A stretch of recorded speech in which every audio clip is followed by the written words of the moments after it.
be wrong, but I don't think your audio is going through. I'm not hearing anything. That's weird. Go to your StreamYard audio settings. Oh, nope. We're listening to the... You're listening to us through your microphone. You're listening to you, the microphone. I can hear me now. Oh, really? Hi, everybody. So what should I choose? Your problem's going to be on vMix. I don't know why. That's weird. No. It's in StreamYard. I think you just have your microphone set into StreamYard. What do you... You just said the problem is on No, but vMix. I'm looking at your vMix and it can't be. What do you have as your input? Cable output? Communication? They can hear everything we're saying, by the way. What? I know. Can you turn this so I can see it? I can't see it. No, you don't want USB. No, of course you want line new tech NDI. Okay.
It's time for MOONCAST. Luna draws, Luna sings, Luna is the best.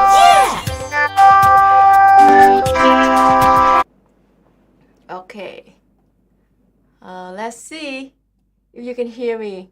You can hear me, right? Okay, great. Hi, everybody. How are you? I'm so sorry that there's so many technical problems happened today, just before the stream. So at first the computer didn't start correctly and I had to restart it twice. And then it's extremely slow at first. And then the keyboard just died. And then the vMix just doesn't work. The vMix is a stream app. Oh my gosh, it was a nightmare for me this week. that everything that can turn wrong. I just can't. I'm very stressful right now. It's just like everything just falling apart at one time. Couldn't expect even the keyboard died. God damn it. So much stressful live streaming like this, you know?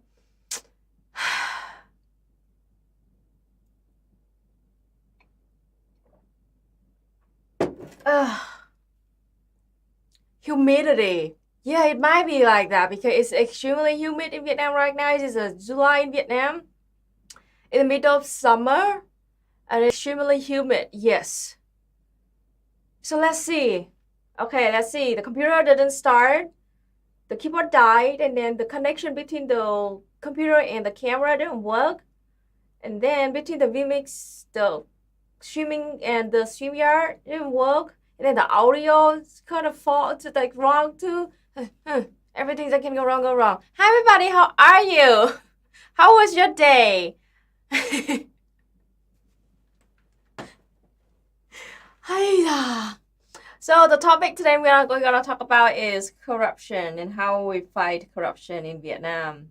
So this is a very sensitive kind of topic, I know, because, you know, people, I just saw some show in the chat talking about how, you know, the dictatorship, a single party dictatorship, how corrupted it is. I gotta say, yeah, we do have a corruption. It's pretty bad, and we are fighting against it. We do not deny it. We do not deny it. That is a fight that we're corrupted.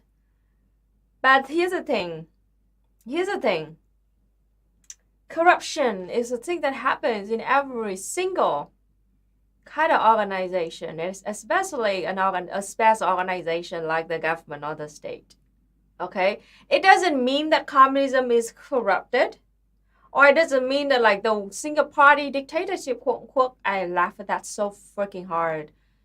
It's just because of corruption that we because of communism that we corrupted. It is a thing that will happen no matter what. And it doesn't mean that states or government under, you know, the bourgeois democracy or capitalist parties, they are not corrupted. In fact, they're extremely corrupted. Okay? And that is why, believe it or not, a lot of people, this is a thing that I've been wanting to talk about a lot too. Lots of people forget that we communists, we also, our main goal is to have a stateless, classless society. Did they forget that? Having a state right now is just like a step, you know? A step of us moving toward the real goal in the future, which is the stateless, classless, and moneyless society. So it is really laughable when a bunch of, you know, anti-communists, especially anti-communist anarchists, you know, there are lots of anarchists who are anti-communist, and they criticize communists of being like statists. Like, dude, you forget that we have the same goal, that we also aim for a stateless and classless society. The only thing that difference between us is that, like, for now, we choose a society where we have the Communist Party, the leader, as the leader of the country. We still have a government right here, but in the future, we want to wither away from it, just like anarchists. So this is really ridiculous, and today I want to talk about two main things: corruption in Vietnam, how we fight against it, and also again, like, why communism is more common, more popular in the global south, and why anarchism is more popular in the imperial core. I want to talk about this a lot too. And I've been trying to do some thought experiment, and I try to find explanation using dialectical materialism to try to learn why it is like this. So first, let's start with corruption. Corruption in Vietnam is bad. Yes. It was the worst in around 2010 until 2016. Around that 2010. Around that time, it was really bad. The government of Vietnam, especially the Prime Minister, and the 3 other guys, like the leader of the government, they are extremely corrupted. It's so terrible at that time. So in 2016, we voted for a new kind of government, and this new government is running right now is committing, no, not committing. It's like they are doing really lots of important works to fight against that corruption, to put an end into all the roots of that old government. And it was, and nearly every week, there's gonna be a news about this governor, this minister go to jail along with the CEO of the company. So it's always like that. Always like a CEO of a rich corporation work with the governor, minister, Communist Party members to corrupt, to take the money from the national budget into their own pockets. It's always like that. It's always a couple of the governor and a capitalist. And this is the thing that it's totally illegal in Vietnam, and we are putting in jail literally the 2 former mayors of Da Nang City that I'm living in right now in jail. They are in jail because of the real estate. So they just took the land, public-owned land, and sold it to capitalists at cheap price, extremely cheap price. And then those capitalists build like buildings, malls, shopping malls, mansions on those public like land that they bought it for so cheap, and they sold it so expensive to like buyers, to consumers, to Vietnamese citizens. And now that whole area is now locked down, under lockdown, and then people, like it's like totally dead, like deserted kind of area. Somehow families can live there because they already paid, but they cannot have the pink book. Pink book is like a book that to prove that you own this land, but because of this situation, they cannot own that land. So the CEO went to jail. Reason, the 2 former mayors of Da Nang City went to jail too. It's like how severe it is. It is the thing that like New York, the mayor of New York. 2 mayors of New York went to jail because they work with the big corporation. So it is a very big thing and a very common thing that Vietnamese now, like once every week, some new couple went to jail under investigation. It is corrupted, yes. And we're fighting against that, yes. And this is the kind of argument that been used a lot by anti-communists, because like before that they said like, oh, the dictatorship, the single party dictatorship is so corrupted. And then when we arrest those corrupted members, they say, oh, so see, that's proof that they corrupted. See, their double standard. When there's no proof of corruption, they still accuse us of being corrupted.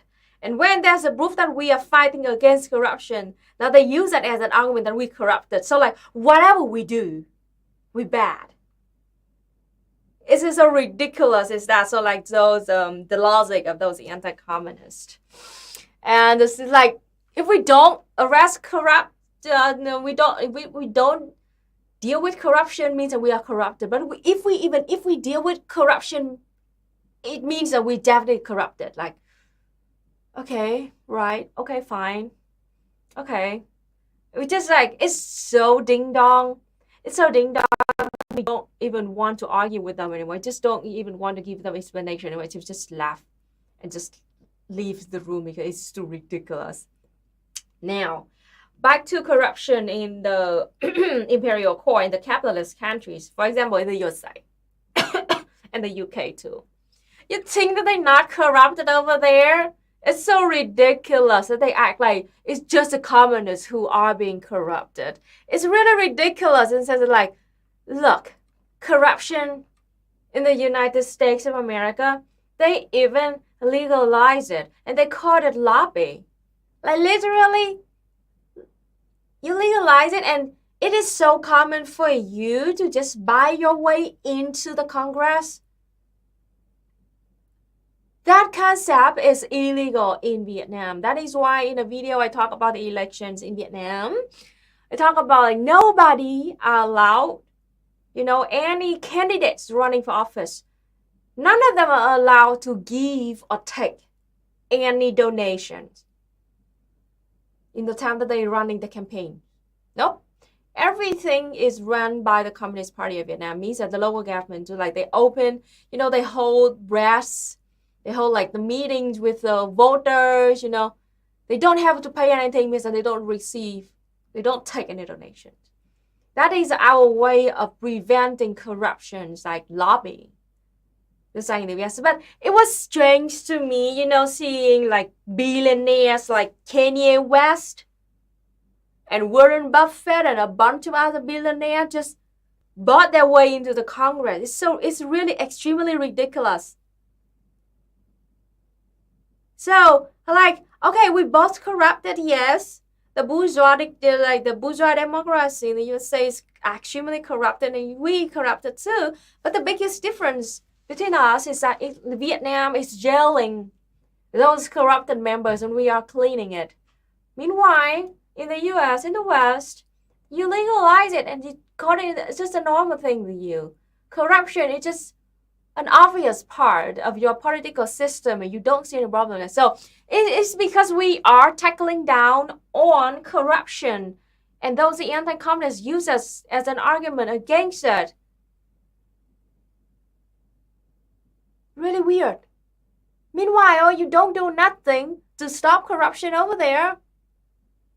And those anti-communists think that it's a good thing because there's no corruption in the West, in the imperial core. I was like, what the actual fuck? These people are serious? You really believe it? The US isn't even a bourgeois democracy anymore. It hasn't been since Nixon's at the latest. It's straight up fascism. Agree. Good. This is good argument, yes.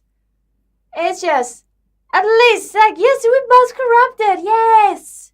But at least we are working on it. We're cleaning it. We're tackling down on it. Not like you.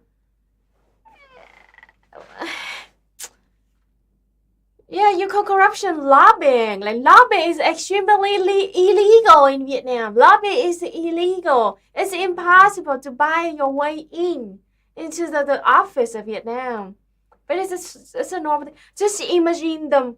You know what? The mayor of Hanoi, the capital city of Vietnam, is also in jail. Along with the CEO of the huge computer corporation. He's now in jail. Imagine the mayor of Washington, D.C. in jail right now. When's the last time you heard any mayor of any city or state in the USA went to jail because of corruption, along with a CEO? The last thing I heard about is the Jeffrey Epstein. And he mysteriously committed suicide in jail. Okay. And you know what? Put Jeffrey Epstein, the asshole, aside. Okay. Now, he has a little black book. And none of the people in the little black book face any charge, face any investigation. It just like disappear into thin air. Vanish into thin air. That dude died and everything is done. He has a whole long list of rich people that used his service. And everything's gone. Fine. Yay. Call me that's not corruption. Excuse me. Like, serious. It's so fucking disgusting.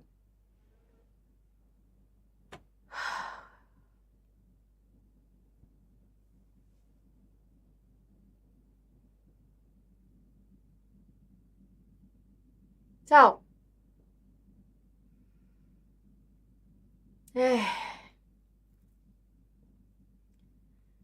talking about corruption, it's very disappointing. It's very disappointing, and also another same thing is that China is also dealing with their corruption too, and because they huge country, China 1.5 billion people, they huge. Of course, their corruption problem is way bigger than ours, and it was really hard. And I can tell that last year China did a lot of like fight against corrupted education corporation. So I will give you a very brief summary of that. Like, I'm not an expert, I'm not a China expert. I just try to, give you some information that I had. So for a very long time, big corporations, like running like education business, they got a lot of, wealth from, having like classes, especially English, foreign language classes for Chinese students, and they are extremely, like, not straight up corruption, but actually very corrupted in the sense that they didn't pay tax to the Chinese government. They opened a lot of illegal online classes without, like checking the actual license of the teachers, So, and they got a lot of money, very high fee from parents, Chinese parents. And it was like that for a very long time. So last year, China just cracked them down and put an end to a lot of big corporations like that. And also they got, of course, they received a lot of pushback from the international community. from the Imperial Commonwealth, saying like China is like like destroying the economy, their education, something bullshit like that.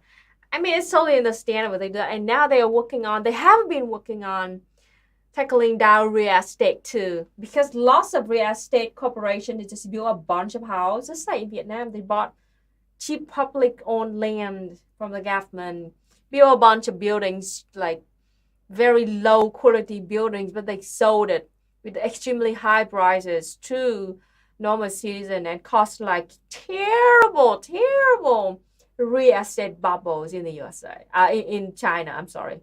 And yes, they are putting an end to that too. They're dealing with that too. I mean, they seizing the houses, those buildings, or like the old buildings that do not meet the quality, requirement. They destroy that thing. You remember the videos kind of was once viral on Twitter, that China destroy a bunch of empty buildings because they did not meet the requirement of safety for people. It's just like, yeah, they seize them all up and then try to fix that, try to,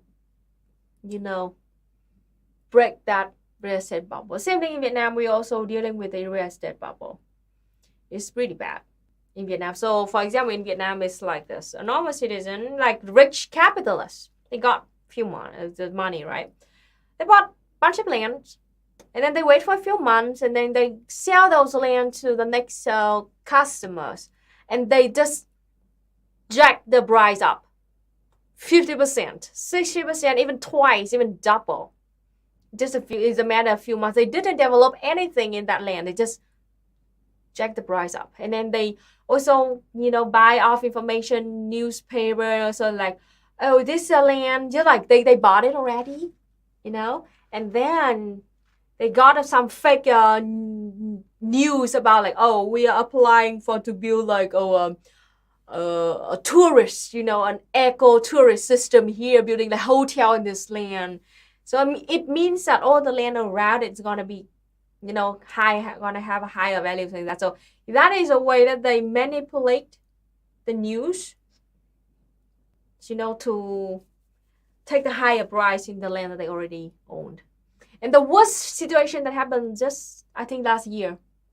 I think around in the last few months. So here's the thing, in Ho Chi Minh City, Thủ Thiêm is a area in the middle of Ho Chi Minh City that the land value is extremely high, because they are in the middle of the biggest city in Vietnam. Perfect location. And so how the story started. So the government had an auction, okay? The government had an auction, invite everybody who has money. They invite everybody who had money to go to that auction and to buy those land from the government, okay? And there was an extremely rich fucking asshole, capitalist asshole went there. He paid, I don't know how many $1 million, like a lot of $1 million. A lot. I don't know exactly how much, but like a few dozens of millions of dollars, okay? a lot. And then like that price is a surprise to everybody because it was like so many times higher than the actual price that we expected. And everybody like, whoa, this guy got that much money to pay for that piece of land in the Ho Chi Minh City? Okay, everybody was like, okay. We felt weird at that time already, but like, okay, if he agreed that it's an auction up to the local government, so I guess he's not scheming them or something, scamming them or something. And then a few months later, of course, like after he won, that asshole won that auction, he had to pay some deposit to the local government, right? A few $1 million. And he did pay it. And after a few months, he just refused. It's just like Elon Musk refused to buy Twitter.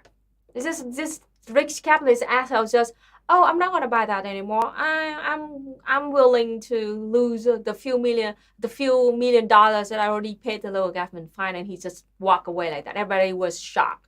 Everybody was fucking shocked. That guy just threw a few $1 million out of the window after a few months, and he refused to buy that piece of land that he won the auction. So now, what actually happened? Okay, on the outside, it's like everybody's like, wow, that dude just threw a few $1 million out of the window, huh? But in fact, you know what? Winning the auction was just a scam that he did. That dude actually owned a bunch of land around that area already. He bought it with cheap price. Okay, and then he wanted to make more money out of those vast land that we own around it. So he went to that auction and paid lots of money to win that auction, that little piece of land in the middle. Okay, that's how it worked. From the start, he never planned to buy that actual piece. He just wanted to win that auction.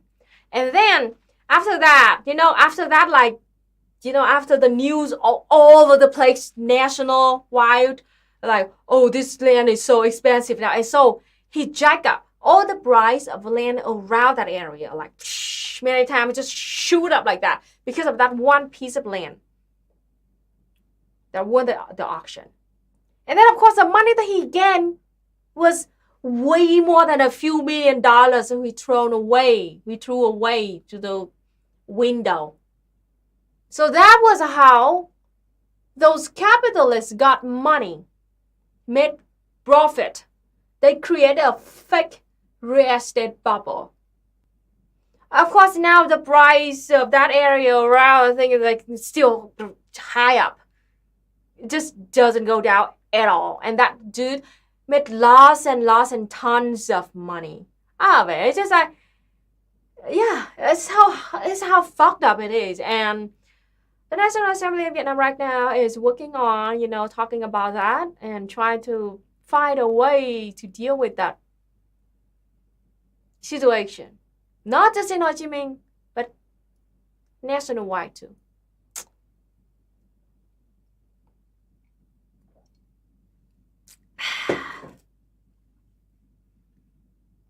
Yeah, people are not generally greedy. No, not. We, generally speaking, we are very collective kind of animal. In a sense that we tend to live in a community together. We tend to care everybody together. And, the human nature being evil and greedy is just like a pseudoscience. Came from those a bunch of capitalists, white rich asshole.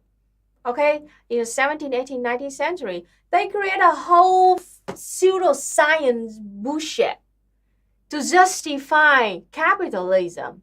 Because it means that capitalism is all about exploitation and wealth accumulation. Exploit the working class, exploit poor people, and accumulate all of those wealth into just one person.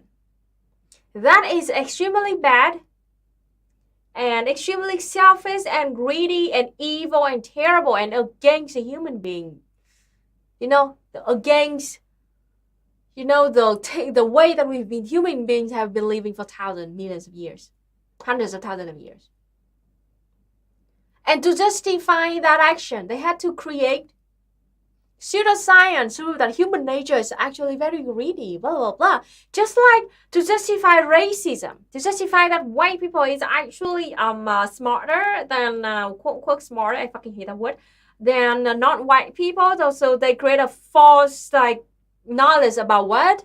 They measure the skull sizes, like, what the fuck, dude? Okay, so that is a pseudoscience invented just to justify racism, just like the human nature bullshit was invented to justify capitalism, the exploitation nature of capitalism. Now the thing is that why I am very confident in talking about this, because the human nature is evil and bad and greedy is an extremely Western thing. White thing to be exact. Because we, non-white people, indigenous Vietnamese people who've been living in this land for thousands of fucking years, before capitalism even existed, we've been having a saying that nhân chi sơ tính bản thiện. Okay? It is a belief that everybody who were born, they were born good. It's a symbol as that, nhân chi sơ tính bản thiện. From the start, the nature of human being is good. That is literally our belief. Okay? So the greedy human nature is absolutely a white Western thing. We believe in this for thousands of years. We believe that everybody was born as good. Born as just like an empty white piece of paper. And how we turn into in the future, you know, how we turn into a good or bad person later in our life is because of this society. This society draw the lines, and the color of the lines based a lot on the family, the society you're living in. So that is like an opposite belief of between, you know, white Westerners and also against our, you know, indigenous, non-white in Asia. And even Ho Chi Minh took that idea and turned it into a power, man. I still remember it. It's like a very famous power in Vietnam. He said, Ho Chi Minh literally said, hiền dữ đâu phải là tính sẵn, phần nhiều do giáo dục mà nên. He said, hiền dữ đâu phải là tính sẵn means that like good or bad, it is not the nature of human beings. Phần nhiều do giáo dục mà nên means that most of it is because, you know, you be better, be good, mostly because of your education. That is what we believe. So, I am very confident to tell you that the human nature bullshit is a pseudoscience created by a bunch of white racist men. They invented that to justify the exploitation nature, the evil nature of capitalism. That's it. Human nature, my fucking ass. Okay? If I really believe in something called human nature, it is that we all born good. Okay? All born good. As pure as a piece of white paper. And how you grow up, what the line looks like on that paper and how the colors of that paper, it is because of education, of the society, of the family you're born with, you live with your whole life. Okay? Okay. Now about corruption. I think that is my end point for the corruption. Okay? The final, you know, the conclusion for corruption and the fight against corruption in Vietnam is that yes, we do have a corruption. Yes. As a matter of fact, I'm not denying it. And Vietnam is fighting against this really hard. Really hard. Our goal is to clean the party, to have a pure and strong party. We have a government that actually help and care about the people. And I can see by my own eyes that we are put putting an end onto that corruption, because as I said, nearly every week there's going to be a couple of governor, ministers, and the CEO went to jail under investigation because of corruption. Literally now the Ministry of Health and Ministry of Foreign Affairs are under heavy investigation from the central government because of corruption. The Ministry of Health, they under investigation. A bunch of them went to jail already. Even the Ministry of Health, okay, went to jail because he dared to make money during the pandemic. It was so freaking terrible and evil. Can't even explain to you how disappointed we are, millions of Vietnamese citizens. So freaking mad. We were dealing with a fucking global pandemic. Tons of people lost their job. The economy is on the verge of collapsing, and those fucking Ministry of Health make money out of it. A bunch of companies, pharmaceutical corporations, they use that to sell medicines, kits to people with expensive price. They're under investigation and in jail now. About the foreign affair, when Vietnamese people, when the pandemic happened, a few years ago, we took our citizens back home from many other countries to protect our citizens, right?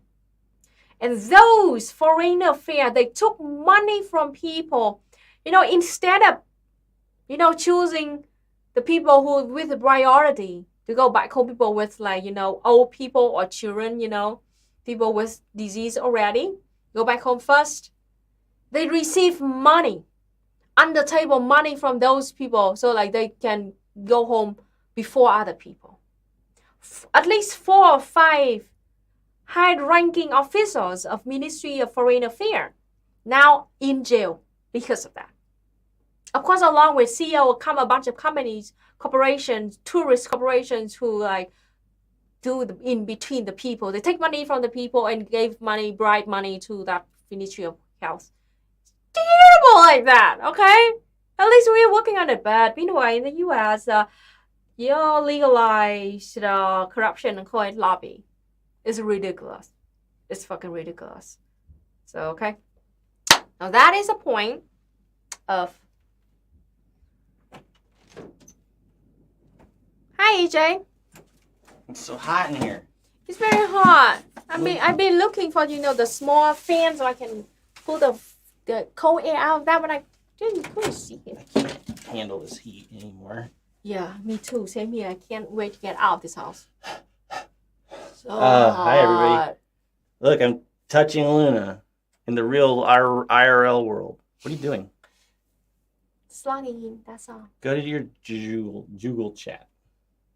Google chat? No, your Google chat, yeah. Your Okay. Gmail Google chat. Okay, here. I sent you a link. Oh my gosh, it's too hot in here. It's What so are we gonna do? hot. We literally can't do Go this. find me the small. I just wanted to show you something real quick. Okay, here. We have an urgent. It's kind of urgent, actually. Really? Yeah. Okay, here. This thing? Yep. So I just shared this on the non-compete Okay. community tab too, but this comes to us from Fight Toxic Prisons. You should share it in the chat too. I'm sharing. This is a tweet that Fight Toxic Prisons shared. Should I show it on screen? Mm-hmm. But you should share it in the chat first. I would suggest, so everybody has a copy of it they can share. That's it. I'm exhausted, everybody. I've never had this bad a jet lag in my entire life. I don't know why. I think it might be because there was one extra leg this time Yeah. from Hanoi to Da Nang. Yeah, exactly. I've never had to do that in one go before. I've never been this exhausted from jet lag. Okay, so this is pretty bad. Pretty evil. But Wow. this is like a common story. It happens all the time in the USA. Mhm.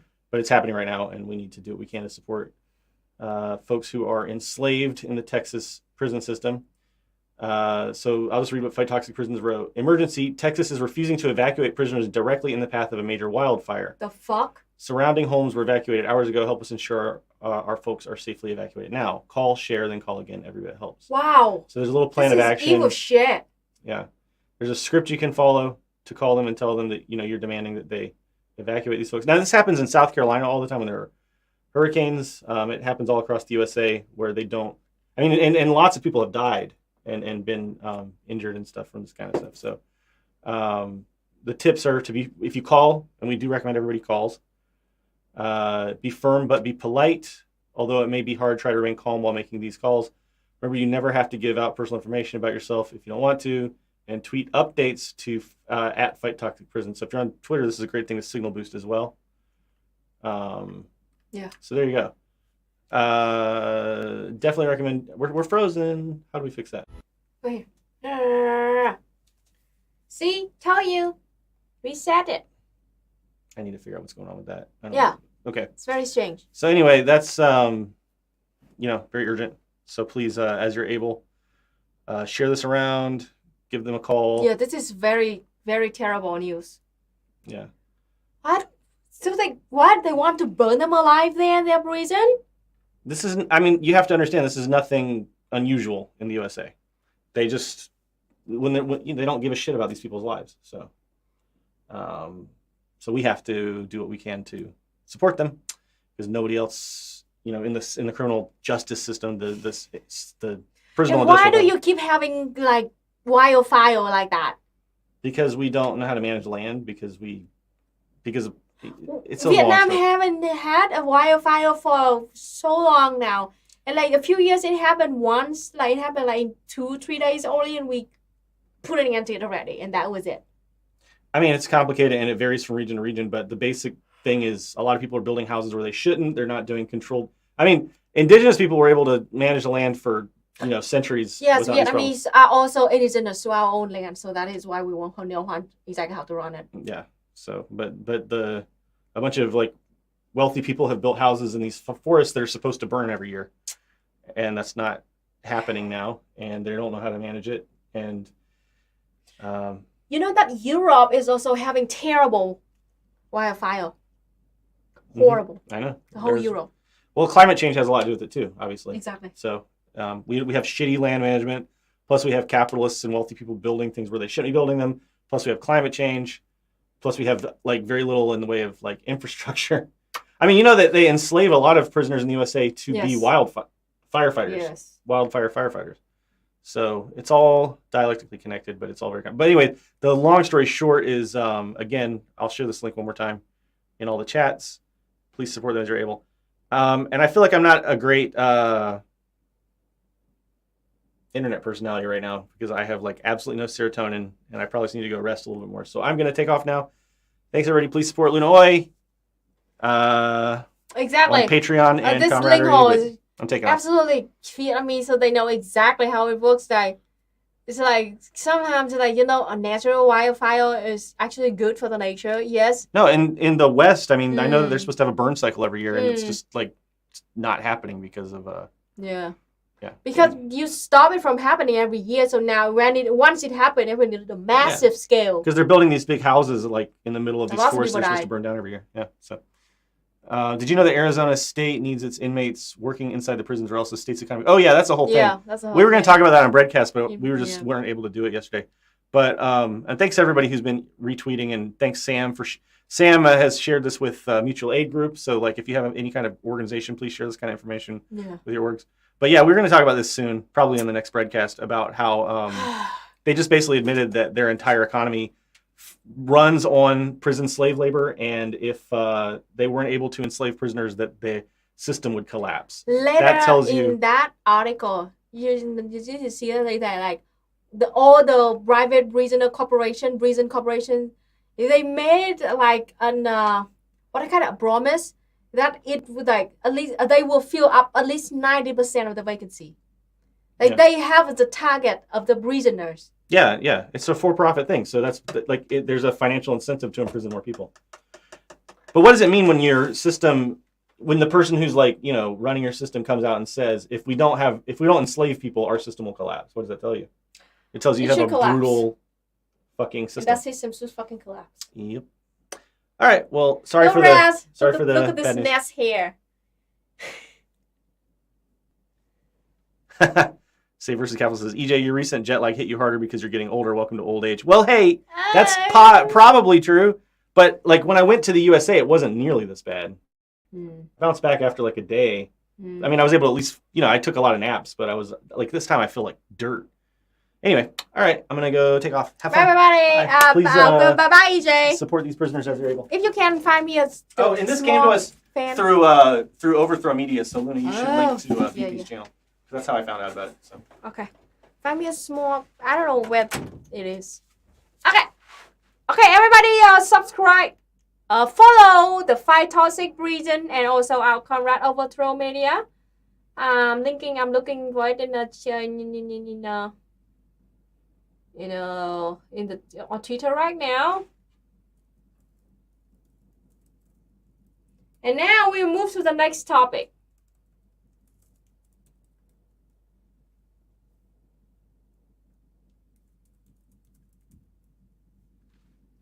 Here, I'm going to link the YouTube link then.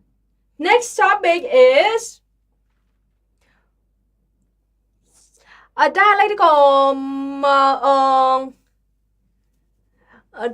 materialist analysis about why anarchism is more popular in the imperial core and why communism is more popular in the global south. Give me a second. Let me link to the Overthrow Media, our awesome Conrad. That is an activist in the Fight Toxic Prison. And you can subscribe to our Conrad BP if you want to know more about this situation.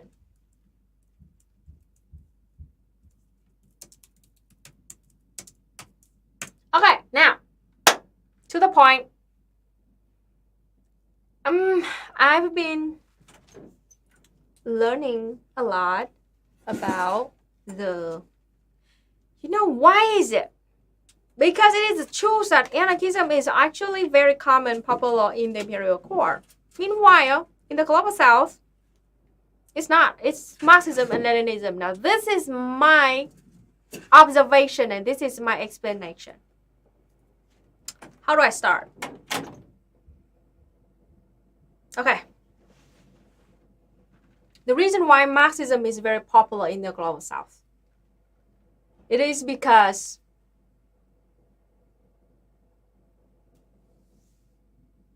what do you think? I'm trying to find a way to explain it. I have an idea in my head, but I'm trying to find a way to explain it in an easy way, simple terms, so you can understand it. It's actually very complicated in my mind. Okay, so even though communism and anarchism, we share the same goal, the same long-term goal is to have a stateless, classless, monetary society.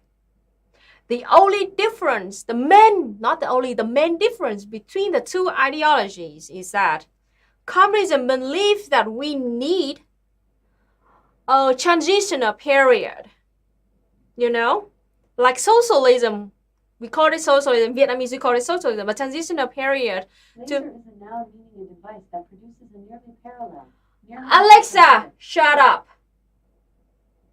I didn't call her name. That's weird. Okay. So, communism. We communists, Marxist-Leninists, we believe that we need, in order to move a society from capitalism into communism, a stateless class society, we need a transitional period. And we Vietnamese call it socialism. Okay? It means that we need a state which is to make sure that the working class, since society still have a class, move society from capitalism to communism, society still have a class. And that is why we need something like a buffer step. A buffer step to slowly move toward our end goal. And so it means that we need something kind of socialism where we maintain the dominance of the working class in the society. The dictatorship of the proletariat, a very famous term that had been twisted a lot by a bunch of those ding-dong anti-communists. The dictatorship of the proletariat means that we have the one party, which is the Communist Party of Vietnam, the party of the working class. And the party take the power, hold the power.